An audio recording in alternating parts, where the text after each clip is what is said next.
आता या महाडच्या ऐतिहासिक आणि शिवतरगळ्यासारख्या भूमीमध्ये लिहिला गेला, ती माझी महाडची ऐतिहासिक भूमी.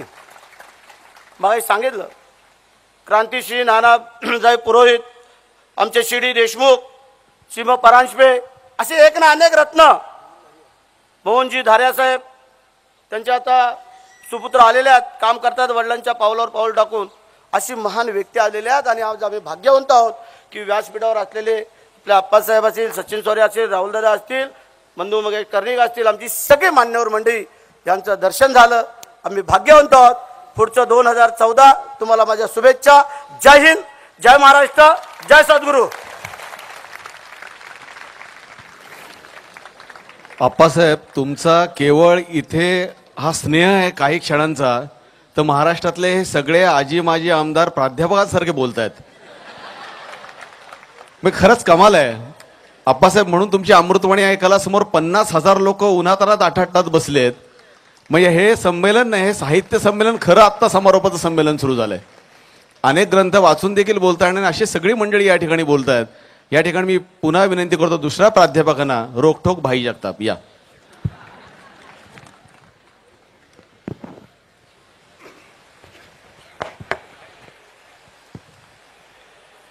पंधराव्या कोकण मराठी साहित्य संमेलनाचे तुम्हा आम्हा सगळ्यांचे मार्गदर्शक तीर्थरूप आप्पासाहेब,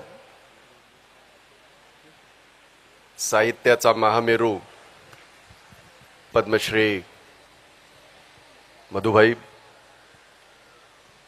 खरं तर सगळ्यांची नावं घेणं आवश्यक आहे. मंच, आदरणीय मंच, संजय हुशार आहे. संजयने सांगितलं की मी चिमटा काढणार नाही, पण त्याच्यातच चिमटा आहे, म्हणून मी काही ती संधी देणार नाही. आणि असं सुद्धा साहित्याच्या या खऱ्या दिंडीमध्ये आम्ही भोई म्हणून वावरत असताना, खरं तर सकाळी मला माझं एक सत्र होतं. मी किशोरबाईंची माफी मागेन, आपल्या सगळ्यांची माफी मागेन अर्थात, की मी येऊ शकलो नाही. काही घरगुती अति महत्वाचं कार्य निघाल्यामुळे मी येऊ शकलो नाही. परंतु मी म्हटलं जर या कार्यक्रमाला गेलो नाही तर मी स्वतःला माफ करू शकणार नाही. आणि म्हणून साहित्याच्या या नगरीमध्ये माझी भैरवीच असू शकते, बाकी काहीच आमचं असू शकत नाही. गेले 3 दिवस आपण सगळे तुडुंब अगदी सगळे तृप्त झालेले आहात, मी सोडून. म्हणून मी माझा वेळ सगळा तिकडे देणार आहे. मला आप्पासाहेबांचं श्रवण करायचं आहे, मला भाईंचं, मधुभाईंचं श्रवण करायचं आहे. कारण तुमच्या माध्यमातून, तुम्ही दिलेल्या प्रेरणेतून मधुभाईंना आठवत असेल एक पाऊल मी त्यावेळेला पुढे टाकलं होतं. सर्वसामान्यामध्ये आणि कष्टकऱ्यामध्ये काम करत असताना साहित्याची मक्तेदारी ही काही विशिष्ट विभागाकडे किंवा विशिष्ट घटकाकडे न राहता ती कष्टकऱ्यामध्ये सुद्धा आहे, अशा प्रकारची जाणीव आपण आम्हाला करून दिलीत. आपण त्यावेळेला होतात त्या बैठकीला आणि आपल्या सगळ्यांना ज्ञात आहे या राज्यामध्ये किंबहुना देशामध्ये प्रथमच असं घडलं, सन्माननीय कैलासवासी नारायण सुर्वे यांच्या बरोबरीने खऱ्या अर्थाने कामगार साहित्य संमेलन सुरू करण्याची प्रेरणा मी तुमच्याकडून घेतली आणि सुरू केलं या महाराष्ट्रामध्ये. आणि मला आठवतंय की त्यावेळेला, आणि ते त्यांचंच वाक्य आहे कैलासवासी नारायण सुर्वेंचं, कामगार आहे मी, तळपती तलवार आहे मी, सारस्वतानो माफ करा, थोडासा गुन्हा करणार आहे मी. अर्थात आज काहीच गुन्हा करणार नाही, काळजी करू नका अजिबात. आज गुन्हा करण्याचं धाडसच कसं होऊ शकतं आप्पासाहेब बसले असताना? आज गुन्हा करण्याचं धाडसच कसं होऊ शकतो सचिन भाऊ इथे बसले असताना, आणखीन आमचे राहुल दादा या ठिकाणी बसले असताना? आणि त्याच्यावर कळस म्हणजे आज मी आमचा मित्र साहित्यिक किशोरभाई पाहिला. क्या बात है. म्हणजे आम्ही वरचेवर भेटतो, परंतु आज ह्या आपण याचे खऱ्या अर्थाने निमंत्रक सुद्धा आहात. परंतु किशोर भाईचा एक वेगळा पैलू मला पाहायला मिळाला. नाना पैलू बोललो, मी म्हणाला अजून पैलू पाडलेले नाहीत. पैलू पाडवत असताना कोकणातल्या माणसाने खरवडून आणखीन भलतं काही काढण्याचा प्रयत्न करू नये, जो आपल्या स्वभावामध्ये खऱ्या अर्थाने आहे. मी कोकणी असल्याने स्पष्टपणे सांगतोय. अतिशय ही सगळी माणसं, मोलाची माणसं, खऱ्या अर्थाने रत्न, या रत्न सिंधू मधली सगळी मुंबई पकडून, नाना परत एकदा मुंबई पकडून बोललोय बरं का, कारण आपल्याला ते सोडता येत नाही आणि आपल्याला सोडायचंच नाही. म्हणून कित्येक वेळेला सभागृहामध्ये ज्या वेळेला जय विदर्भ वगैरे म्हटला जातो, तर आम्ही मुंबई सकट जय कोकण असं म्हणतो आम्ही सगळेजण. म्हणजे त्याच्यामध्ये ते सुद्धा आमच्या सगळ्या सहकार्य करताचा साथ देत असतात. आणि म्हणून बंधूंनो, मी आपला अधिकचा वेळ घेणार नाही, कारण या साहित्य नगरीमध्ये आपण गेली 3 दिवस सातत्याने अनेक सगळ्या साहित्याला तुम्ही सगळे साक्षीदार झालेले आहात. कथा असतील, कविता असतील, ललित असतील किंवा तत्सम सगळे काही साहित्य असेल, या सगळ्या गोष्टीला तुम्ही सगळे साक्षीदार आहात. आणि त्या सगळ्याचा खऱ्या अर्थाने, त्याच्यावर आपण खऱ्या अर्थाने कळस जो म्हणतो, आशीर्वादाला सुद्धा आप्पासाहेब लाभले. आणि सुरुवातीच्या आशीर्वाद, उद्घाटनाला सुद्धा आप्पासाहेब आणि समारोपाला सुद्धा आपले आप्पासाहेब आशीर्वाद आम्हाला लागतात आहेत. मी भाग्यवान आहे, कारण मी सुरुवातीला नव्हतो, शेवटी मी आलोय. आणि म्हणून मी माझा वेळ हा संपूर्णपणे हा मी आपल्या सगळ्यांना या ठिकाणी देऊ इच्छिन, कारण मला आपल्याकडून ऐकायचं आहे, श्रवण करायचं आहे, जे माझ्या उर्वरित आयुष्यामध्ये आतापर्यंत मी जे काही नानांपासून शिकलो. आपणाला माहिती आहे की मी अनेक वेळेला घरी येऊन गेलेलो आहे, आपला सहवास लाभलेला आहे, नानांचा सहवास मला लाभलाय. मी भाग्यवान आहे त्या ह्याच्याने. आणि म्हणून आज या साहित्य नगरीमध्ये आपलं सुद्धा या ठिकाणी श्रवण करण्याची माझी इच्छा आहे. मी या सगळ्या याच्यामध्ये काही महत्वाच्या एकच गोष्ट या ठिकाणी बोलणार आहे. हे सगळं यश आपण जे पाहतो, हा सगळा जो एकंदरीत उत्साह आपण जो पाहतो, त्याच्या मागे प्रचंड मेहनत असते. आणि म्हणून या साहित्य संमेलनाला ज्या ज्या तुमच्या कार्यकर्त्यांनी इथे खऱ्या अर्थाने जे योगदान दिलेलं आहे, त्या सगळ्यांमुळेच हे साहित्य संमेलन इतकं देखणं, इतकं उत्कृष्ट आणि कसलाही वाद न होता झालेलं आहे, असं मी या ठिकाणी म्हणेन. आणि त्याचं पूर्ण श्रेय किशोर भाई तुम्हाला आणि तुमच्या सगळ्या टीमला मी या ठिकाणी देईन. आणि विशेषतः आप्पांच्या आशीर्वादाला या ठिकाणी मी देईन. परत एकदा कधीतरी आपण आपल्या काहीतरी कार्यक्रम, आपण म्हणालात की लवकरच तुम्ही याच्यातले चळवळीतले आहात, जो काही कार्यक्रम आपण कराल बोलवा. आचारसंहितेची काही हे नाही, आम्हाला काही भाषण करायची नाहीत, परंतु आचारसंहिता लक्षात घेऊन चौकटीत राहून सुद्धा काही आचार आपल्याला पाळता येतील आणि संहिता सांगता येईल, काही हरकत नाही. आणि म्हणून आचारसंहिता असली तरी आम्हाला बोलवा, आम्ही या ठिकाणी येण्याचा प्रयत्न करू. मी आपल्या सगळ्यांचं या ठिकाणी मनापासून आभार व्यक्त करतो की आपण या ठिकाणी मला 2 शब्द बोलण्याची संधी दिलीत, त्याबद्दल परत एकदा आभार व्यक्त करतो आणि थांबतो. जय हिंद, जय महाराष्ट्र. आदरणीय डॉक्टर नानासाहेब धर्माधिकारी, त्यानंतर तीर्थरूप आप्पासाहेब धर्माधिकारी आणि त्यांची तिसरी पिढी आदरणीय सचिनदादा धर्माधिकारी यांनी तरुणांना संगणकाच्या माध्यमातून आणि नवा आत्मविश्वास आणि नवसंवेदनाची जाणीव निर्माण करण्याकरता वेगवेगळ्या माध्यमातून सामाजिक परिवर्तनाचं पाऊल उचललंय. असं तिसऱ्या पिढीचे मार्गदर्शक आदरणीय सचिनदादांना विनंती करतो की या ठिकाणी आपण आपलं मनोगत व्यक्त करावं.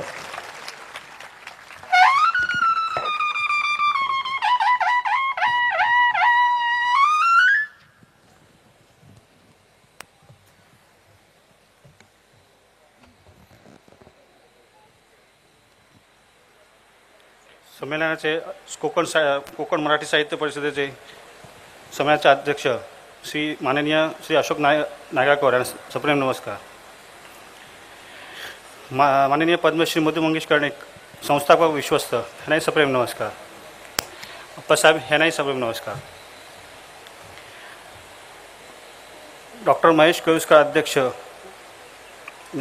भरतशेठ आमदार भरतशेठ गोगावले महाड, माजी मंत्री प्रभाकर मोरे, माजी आमदार माणिकराव जगताप, माननीय निशिकांत जोशी ज्येष्ठ संपादक दैनिक सागरजे, माननीय राजू धारिया विश्वस्त वनराई, आमदार विनोदजी तावडे, विरोधी पक्षनेते, विधान परिषद,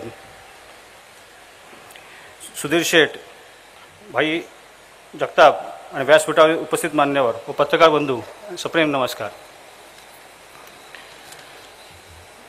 आज मला इथे बोलण्याची संधी दिली ती किशोरभाईंमुळे दिलेली आहे आज. त्यामुळे प्रथम किशोरभाईंचा आभार मानतो आज मी की किशोरभाईंनी आज संधी दिली आज मला. आणि आज मी उभा आहे की हे अप्पासाहेब आणि नानासाहेबांच्यामुळेच उभा आहोत. जसं आज तुम्ही आणि मी उभा आहे हे त्यांचे पहिले आभार मानले पाहिजेत, त्यांच्यामुळे उभा आहे. आणि आज आपण कवी संमेलन किंवा साहित्य परिषदेसाठी आपण उभे आहोत सारे. साहित्य परिषदेतून काय आपल्याला मिळतं किंवा साहित्यातून काय मिळतं आपल्याला साहित्यातून अनेक प्रकार विचार मिळत असतात की विचारांची जागृती निर्माण होते आपल्याकडे, की अज्ञान जे कसं वेगवेगळ्या प्रकारचे कसं निर्माण होत असतं ते कसं बाजूला होतं. कवी किंवा लेखक ह्यांनी कशा प्रकारे समाजात जागृती निर्माण केली. जसं समय आला की जसं वेळ आली त्या पद्धतीने योग्य प्रकारे समाजाला मार्गदर्शन केलं. ज्या वेळेला समाजात वाईट परिस्थिती होती किंवा अज्ञानाकडे समाज वळलेला असतो त्यावेळेला संत वाङ्मयातले संत विचाराचे लोक उत्पन्न आले. संत ज्ञानेश्वर आहेत, संत तुकाराम आहेत, संत रामदास आहेत, संत एकनाथ आहेत. ह्यांनी एक वेगळ्या प्रकारे समाजाला एक चैतन्य जागृती निर्माण केली की त्याच्यातून समाज हा कसा घडला गेला पाहिजे आणि समाजाला त्या वेळ परिस्थितीनुसार कशा प्रकारची गरज आहे. मग त्यावेळेला त्यांनी ते लेखन केलं गेलं आणि त्या लेखनातून समाजामध्ये वेगवेगळ्या प्रकारची जागृती निर्माण केली की कसा समाज चांगला घडला पाहिजे, अज्ञानापासून अवघड विचारापासून बाजूला कसा झाला पाहिजे. हे फार महत्त्वाचं आहे. हे संत वाङ्मयातल्या शिकवणीतूनच आपल्याला मिळतं. आणि हे आज आपण लहानपणापासून किंवा जसं बघायला लागलो ते नानासाहेबांनी आम्हाला हे जाणीव करून दिली की संत वाङ्मयाच्या शिकवणीशिवाय समाज घडू शकत नाही किंवा विचार बदलू शकत नाही. जसं लिखाण केल्यानंतर लोकांमध्ये चैतन्य निर्माण होतं की जागृती निर्माण होते. ज्या वेळेला स्वातंत्र्यापूर्वी काळाच्या पूर्वी ज्या पत्रकारांनी किंवा ज्या लेखकांनी किंवा ज्या कवींनी माणसाला जागृती दिल्यानंतर त्यासाठी देशप्रेम किंवा देशभक्ती कशी निर्माण झाली पाहिजे त्या पद्धतीने माणसाला जागृती केली आणि त्याच्यातून स्फुरण होऊन आज आपल्याला स्वातंत्र्य मिळालं गेलं आहे. जशी ज्यावेळेला परिस्थिती त्यावेळेला तसं लिखाण केलं गेलं.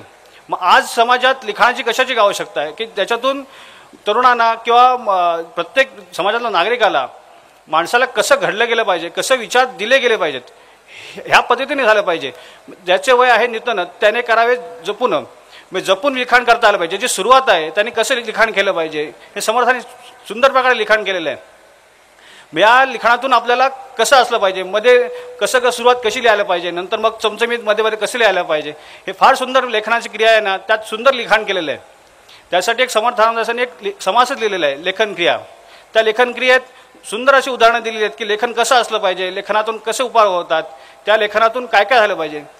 तर पुस्तकातून लेखन कसं होतं. आज आपण एखादं पुस्तक प्रकाशित केलं किंवा जे पुस्तक वाचलं आपण ते वाचल्यानंतर आपण इथे एका बाजूला टेबलवर ठेवतो. 4-8 दिवस टेबलवर राहतं, धुळखात पडलेलं असतं. तिथून मग त्या कोपऱ्यात जातं, कोपऱ्यातून मग त्या रद्दीमध्ये जातं. असं होता कामा नये. कुठलंही पुस्तक किंवा त्याचे आहे नंतर मग ते रद्दीत जात असतं. मग शेवटी होतं काय त्यातल्या ते रद्दीच गेलं तर पण त्यातले विचार जे आहेत ते आपल्या आंतरिक कोरले गेले पाहिजेत. हे फार महत्त्वाचं आहे. त्यातले जे विचार आहेत की त्यातले जे ज्ञान आहे ज्यातून आपल्याला विचार बदल होतात की आपल्या मनाला किंवा बुद्धीला चांगला आकार मिळू शकतो असे विचार हे आपण नेहमी आत्मसात करता आले पाहिजेत की आपल्या हृदयावर कोरून ठेवले पाहिजेत. फार महत्त्वाचं आहे. म्हणून त्या पुस्तकात ही पुस्तकाची पद्धत असते. नेहमी आपण नेहमी बघत असतो. आज आपलं एक वर्षभर एक शाळेचं पुस्तक असतं, ते नंतर दुसऱ्या वर्षी परत नवीन दुसरं येतं. जसं इयत्ता वाढतं तसं वेगळे पुस्तक येतं, नंतर ते रद्दीत जातं. पण त्यापेक्षा आपण त्या विचारातून त्या ज्ञानातून आपल्याला काय बदल करता येऊ शकेल की त्या विचारातून आपण कसं घ्यायला पाहिजे हे फार महत्त्वाचं आहे. म्हणून समर्थाने एक म्हटलं आहे की कवी मोक्षाचे अंजन, कवी साधकांचे साधन, कवी सिद्धांचे साधन निश्चयात्मक. म्हणजे आपल्याकडे कवी मोक्षाचे अंजन म्हणजे माणसाच्या डोळ्यात अंजन नाही, त्याच्या बुद्धीमध्ये अंजन आलं पाहिजे. हे फार महत्त्वाचं आहे. डोळ्यात अंजन घातलं की नुसतं डोळ्यातून काय घाण असेल किंवा डोळ्यातून पाणी येतं, पण बुद्धीला प्रकाश येणार असं अंजन पाहिजे. मोक्ष म्हणजे मोकळा होणे. ह्या मोकळा होण्याची क्रिया कशी असली पाहिजे. कवी साधकांचे साधन म्हणजे साधक काय आहे, माणूस साधक झाला पाहिजे. मग त्या साधकातून पुढे काय होतं, कवी सिद्धांचं समाधान, मग त्या समाधान येतं आणि निश्चयात्मक येतं, परत कधी बदलत नाही अशा पद्धतीने निश्चयात्मक येत असतं. पण कवी आणि साहित्यिक हे काय समाजात उपयोग करतात किंवा कसं दिलेलं आहे तर समाजाने सुंदर वर्णन केलेलं आहे दासबोधात. नसता कवीचा व्यापार तरी कैसा असता जगोद्धार, म्हणून कवी आधार. मग जगाचा आधार काय आहे? कवी किंवा साहित्यिक असतात हे जगाचा आधार असतात. कारण की जर समाजाला वर्णन करून दाखवत असेल तर कशा पद्धतीने वर्णन करून दाखवतात की आपल्याला एखादा व्यक्तिरूप उभा करत असतात. प्रत्यक्ष झालेली घटना नसते, माहिती असते आपल्याला, पण तो पुस्तक लिहिताना किंवा एखादं पात्र उभं करताना तो संपूर्ण वर्णन करत असतो की तो माणूस कसा असतो, कसा बोलतो, कसा चालतो, त्याचं राहणीमान कसं आहे, हे आपल्या शब्दातून ते आपल्या डोळ्यासमोर प्रकट करत असतात, आपल्या बुद्धीसमोर प्रत्यक्ष कल्पनारूपाने प्रकट करतात. म्हणून किती आधार आहेत साहित्यिक आणि हे जे समाजामध्ये किती फार महत्त्वाचं आहे. हे जर अशा पद्धतीने जर साहित्यिक किंवा जे कवी आहेत ह्याचा जर आपला आधार नसता तर आपल्याला ओळखता कसं आलं असतं की आपल्याला कसं कळलं असतं. एखादा जर शिवाजी महाराजांसारखा आपल्याला जो राजा आहे आपल्याला जर घडला गेला आहे हे माहिती कसं कळलं असतं. त्यांनी जर ते रूप उत्पन्न नसतं केलं तर कसं कळलं असतं आपल्याला की जिजाऊ माता आहे ते आणि शिवाजीला कसं घडवलं आणि कशा पद्धतीने समाजात त्यांनी जागृत केलं हे आपल्याला कसं ओळखता आलं असतं. की बाबासाहेब आंबेडकर आहेत ह्यांचं जर आपल्याला जर रूप किंवा वर्णन जर आपल्याला ओळखता नसतं तर कसं कळता आलं असतं आपल्याला.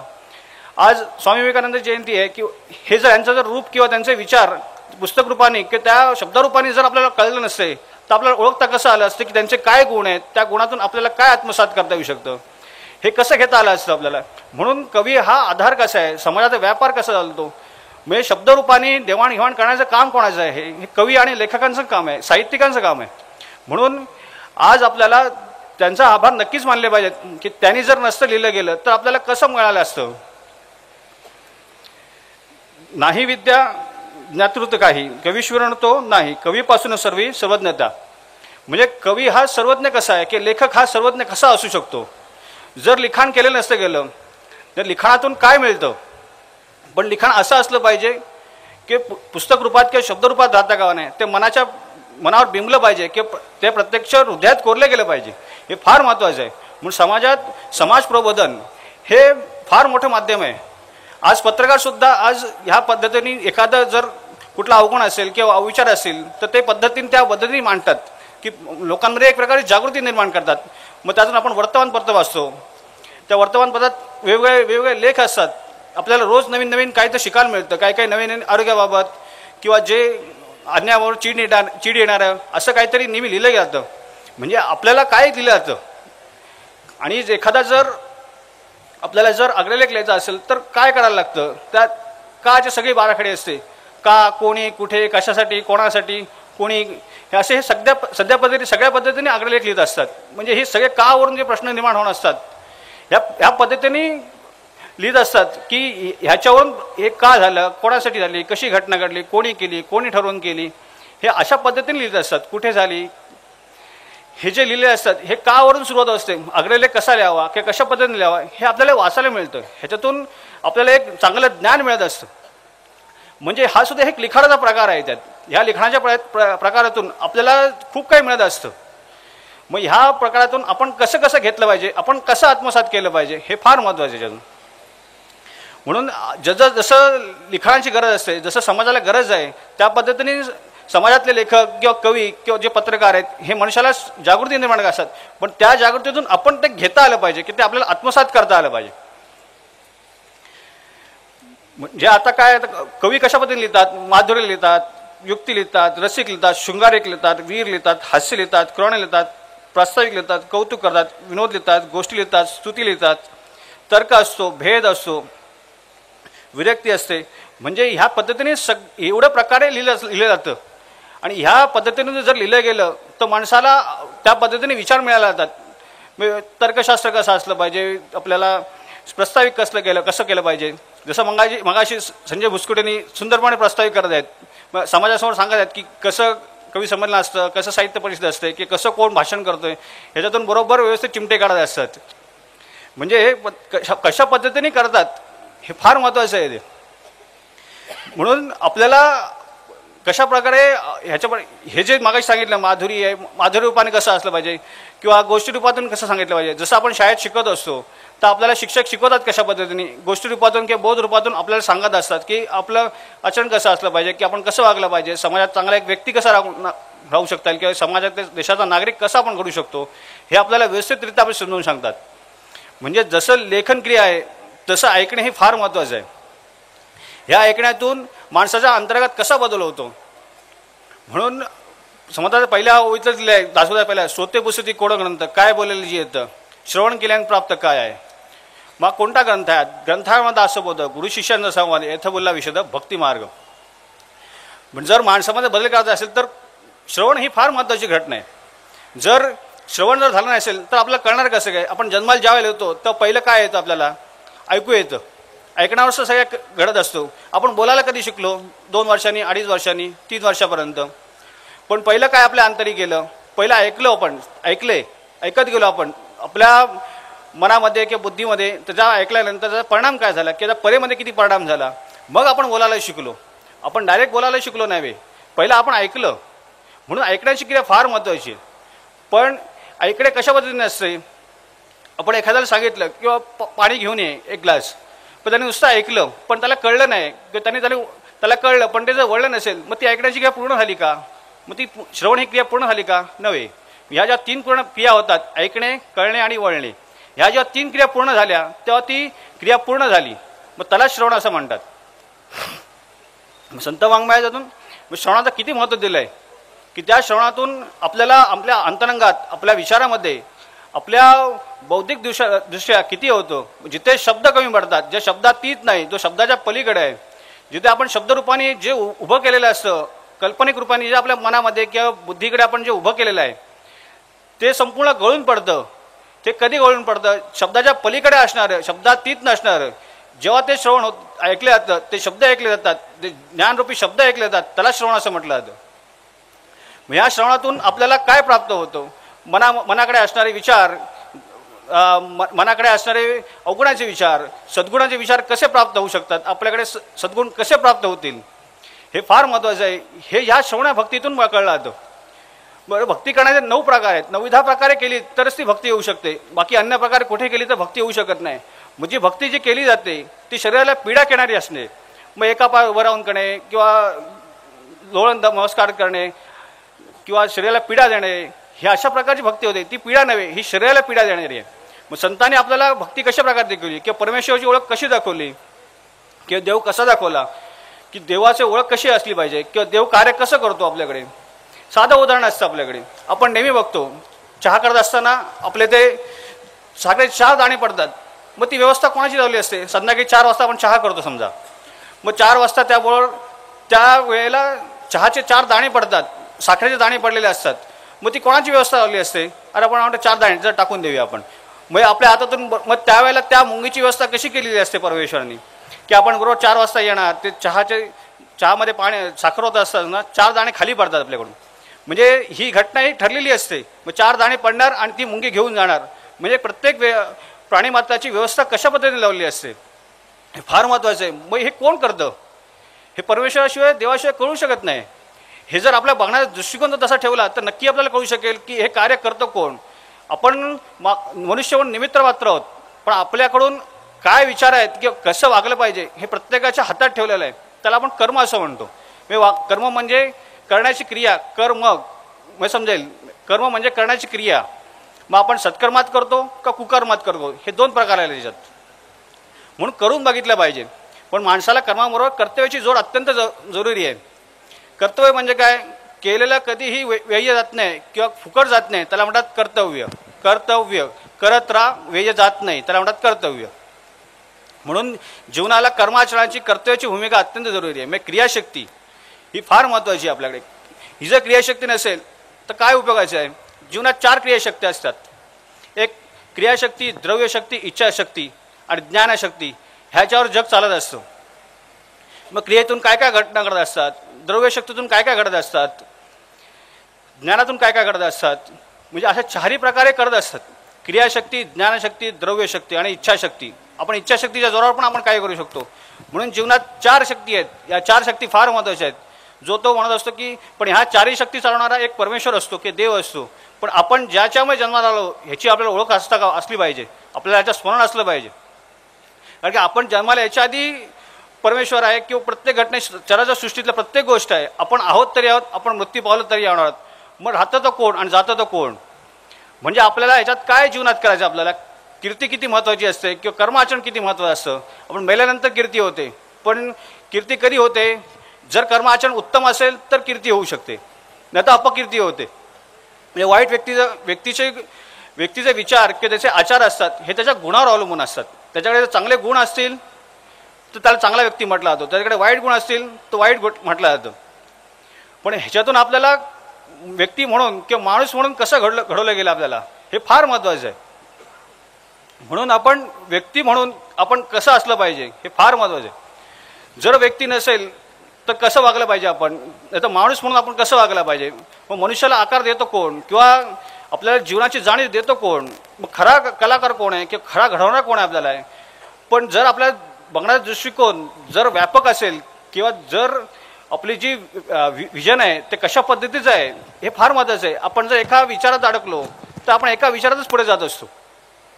पण बघण्याचा दृष्टिकोन आपल्याकडे कसा असला पाहिजे, जीवनाकडे बघण्याचा दृष्टिकोन सकारात्मक किंवा आपण ज्ञानदृष्टीतून आपण कसं घेतलं पाहिजे हे फार महत्त्वाचं आहे.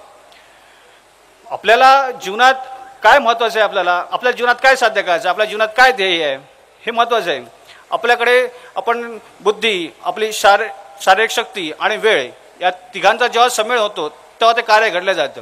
मग आपली बुद्धी आपण कुठे वापरली, आपली शारीरिक शक्ती ही कुठे वापरली आणि आपला असणारा वेळ हा योग्य ठिकाणी वापरला का, ह्या तिघांचा जेव्हा संगम होतो त्याच वेळेला कार्य घडलं जातं.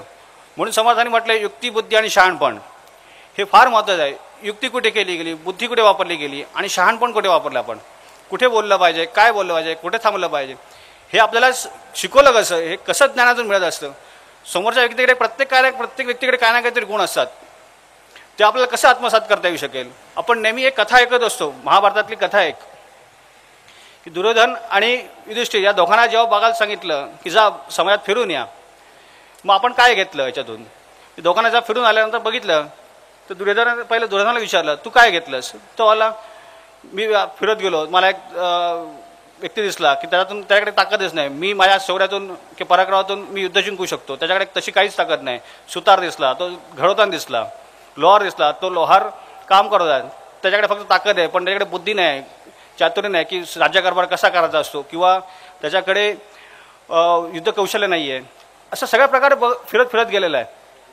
हां, नंतर मग परत धर्मराजाला विचारलं, युधिष्ठिराला विचारलं तू काय बघितलंस. तर तो म्हणाला मी सुद्धा हेच बघितलं, पण मी काय बघितलं, तिथे मीपणा माझा नष्ट झाला. मला तिथे मीपणा कसा नष्ट झाला की त्या लोहार करण्याची कला आहे, अवगत आहे की कसं रथात चाक कसं करायचं ही माझ्याकडे कला अवगत नाही, ही मला शिकायला हवी. दुसरा गेला सुतार होता, सुतार काम करत असताना लाकडातून कसं फर्निचर करावं किंवा वेगवेगळ्या पद्धतीने कसं कलाकृती करावी हे मला शिकायला मिळालं. असं वेगवेगळ्या प्रकारे शिकायला मिळालं. त्याच्यात मी कुठे कमी आहे हे मला त्या तिथे गेल्यानंतर फिरल्यानंतर कळलं. म्हणजे ह्याच्यात सर्वश्रेष्ठ कोण आला तर युधिष्ठिर सर्वश्रेष्ठ का झाला की त्यांनी काय बघितलं, त्याने ज्ञान बघितलं. का ज्ञान बघितलं, तिथे मीपणाचा त्याग केला म्हणून तो घेऊ शकला. मग दुर्योधनाने काय घेतलं, तिथे मीपणा घेतला, मी झालं, तिथे सगळ्या ठिकाणी मी आला म्हणून तो त्याग करू शकला नाही. ही कथा आहे का नाही, ह्या कथेतून खूप काही घेण्यासारखं असं. प्रत्येक व्यक्तीकडे काही ना काहीतरी गुण असतात, जसे दुर्गुण आणि सद्गुण ह्या दोन्ही बाजू असतात. जसे दुर्गुण असतात तर ते दुर्गुण बघितलं की जाणून त्यागावे. मग आपण हे दुर्गुण आहेत त्याच्या व्यक्तीकडे, त्याच्याकडे असणारे चांगले गुण आहेत ते कसे आत्मसात आपल्या करता येऊ शकेल हे फार महत्त्वाचं आहे. म्हणून आपल्याला आपल्या बुद्धीचा उपयोग, आपण ज्ञानाचा उपयोग कुठे केला गेला हे फार महत्त्वाचं आहे. हे जर आपल्याला कळलं तर किती आपल्याला समाजामध्ये किंवा आपल्याला एक चांगलं नागरिक किंवा समाज चांगला घडवता येऊ शकेल, हे कितीतरी घडवता येऊ शकेल. आता जास्त वेळ काय घेत नाही मी. आता जे संत वाङ्मयाचे आहेत की त्यांनी संत वाङ्मयाने कसा आधार केला की जीवनाचा कसा उपयोग केला. मग संत वाङ्मयात जगाचा आधार कसा आहे किंवा ते विवेक निधीचे भांडार कसे आहेत, माणसाने बोलल्यानंतर सहज विवेक प्रगट होतो. हे संत वाङ्मयाची शिकवण आहे. संत ज्ञानेश्वरांनी किंवा संत तुकारामांनी माणसाला असं पद्धतीने ज्ञान दिलं की ते एकदम एका क्षणात त्याच्याकडे विवेक जागृत होतो. नाही मन निर्मळ तर काय करेल साबण. म्हणजे किती एका वाक्यात तरी सांगितलं की जर तुम्ही साबण लावा, किती काही वरण लावा, पण तुमच्या मनातच जर घाण असेल तर तुम्ही साबण लावा किंवा वरून कितीही लेपन करा तर माणूस स्वच्छ होऊ शकत नाही. साबणाने फक्त शरीराचा मळ असेल तो जाईल, पण मनातला मळ कसा करणार, मग मन निर्मळ कसं होणार. म्हणून मनाला काय पाहिजे तर मनासाठी काय पाहिजे तर त्यासाठी समर्थांनी 205 श्लोक लिहिलेत. त्या मनाच्या श्लोकात माणसाला मन कसं आवरावं किंवा मनाकडे येणारे कसे संशय येतो किंवा वादविवाद किंवा वितंडवाद कसा निर्माण होत असतो, वादातून विवाद होतो, विवादातून वितंडवाद कसाकडे होतो, असं सगळ्या प्रकारे माणसाचं विस्तृत विवेचन दिलेलं आहे की मनाला कसं आवरावं, ज्याचे त्याने आवरावे. मनाला आवरायचं असेल तर कोणी आवरलं पाहिजे, ज्याचं त्याला आवडता आलं पाहिजे. मग क्रोध कसा येतो, मग क्रोध कसा कार्य करतो आपल्या